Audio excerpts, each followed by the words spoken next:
નમસ્કાર મિત્રો, વેધર ઇન્ફોર્મેશનમાં આપનું સ્વાગત છે અને હું છું પરેશ। ખાસ કરીને આજના વિડીયોમાં આપણે માહિતી આપવાની છે જે આપણે હવામાનમાં વારંવાર બદલાવ થઈ રહ્યો છે, ક્યારેક ક્યારેક હાઈ ટેમ્પરેચર થઈ રહ્યું છે, એને કારણે આપણો જે ઉનાળુ પાક છે એ સ્ટ્રેસમાં આવી રહ્યો છે। આના માટે શું કરવું જોઈએ? પહેલી વાત તો એ છે કે અત્યારે આપણે અડદ, મગ, તલ, શાકભાજી હોય, મગફળી હશે, બીજા પણ અન્ય પ્રકારના જે વાવેતરો છે, આ તમામ વાવેતરો છે એમાં આપણે અત્યારે જે હવામાન બદલાય છે, સ્વાભાવિક રીતે હવામાન બદલાય એટલે દરેક સજીવ વસ્તુને એની અસર થતી હોય। હવામાન બદલાય તો આપણે માનવ સભ્યતા છે એની અંદર પણ બીમારી જોવા મળતી હોય છે। સામાન્ય રીતે જે નોર્મલ ટેમ્પરેચર હોય એના કરતા જો એકદમ અચાનક ટેમ્પરેચર ઉચકાય છે તો પણ આપણે બધા પણ બીમાર પડીએ છીએ। હવે અત્યારે તો એવું ચાલી રહ્યું છે, વચ્ચે ક્યારેક ક્યારેક જો માવઠા જેવો માહોલ થાય, માવઠાને કારણે જે કાંઈ આપણું જે તાપમાન છે એ નીચું આવી જાય છે, વાદળછાયું વાતાવરણ થાય છે અને વળી પાછું બધું ખુલ્લું થાય અને અચાનક તાપમાન છે એ 39-40 ડિગ્રી થાય, કોઈ વિસ્તારમાં 41 ડિગ્રી થાય, એટલે એક નીચું તાપમાન હોય ને એમાંથી અચાનક પાછું તાપમાન ઉચકાય એટલે સ્વાભાવિક રીતે જે આપણા ખેતી પાકો છે એને અસર કરે,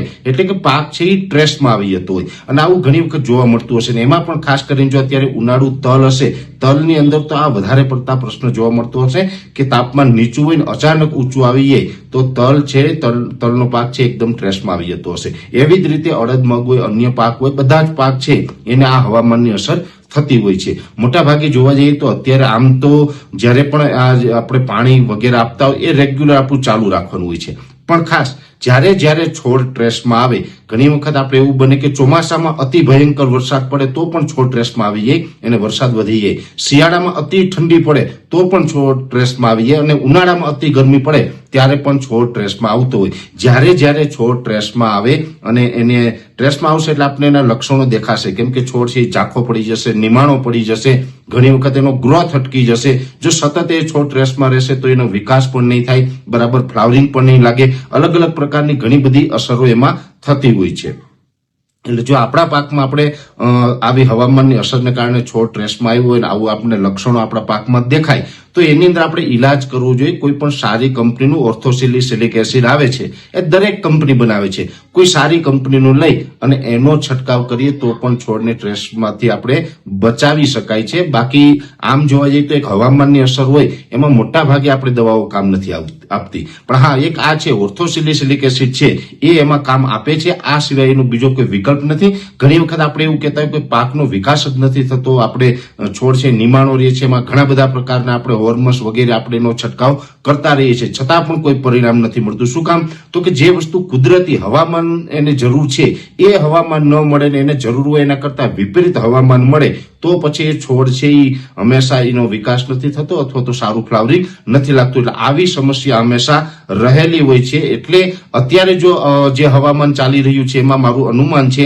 મોટા ભાગે અત્યારે જે ઉનાળુ પાક છે એના છોડ સ્ટ્રેસમાં છે। એનું કારણ છે કે આપણે માવઠાને કારણે ને બીજા હવામાનમાં જે પલટો આવે છે, વાદળછાયું વાતાવરણ થાય છે, એને કારણે વચ્ચે તાપમાન નીચું આવે છે અને એ પછી વાતાવરણ ખુલ્લું થાય એટલે અચાનક પાછું આપણું ટેમ્પરેચર વધી જાય છે અને અચાનક ટેમ્પરેચર વધી જાય છે એટલે આ છોડ છે એ સ્ટ્રેસમાં આવે છે અને આવી પરિસ્થિતિ અત્યારે લગભગ ગુજરાતના દરેક જિલ્લાની અંદર ખેતી પાકોની અંદર જોવા મળી રહી છે। એટલે ખાસ કરીને દરેક ખેડૂત ભાઈઓને અહીંયા મારે આ વિડીયોના મારફતથી ધ્યાન દોરવાનું છે કે આની અંદર તમે ગમે એટલી દવાનો છંટકાવ કરશો, ગમે એટલો ખર્ચ કરશો તો આસાનીથી આની અંદર પરિણામ નહીં મળે। આની અંદર ઓર્થોસિલિસિલિક એસિડ છે એ એક વિકલ્પ આપણે કરી શકીએ છીએ, બીજો કોઈ વિકલ્પ આમની અંદર હોતો નથી। બાકી અંતે તો એને યોગ્ય કુદરતી હવામાન મળે તો પછી એ પાક છે એ સારો થતો હોય છે। એટલે ખાસ કરીને ઉનાળુ પાકમાં જે સ્ટ્રેસ આવતો હોય છે એની આ અગત્યની માહિતી આપવાનો પ્રયત્ન કર્યો।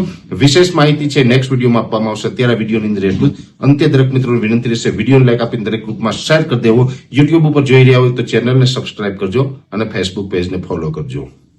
નમસ્કાર।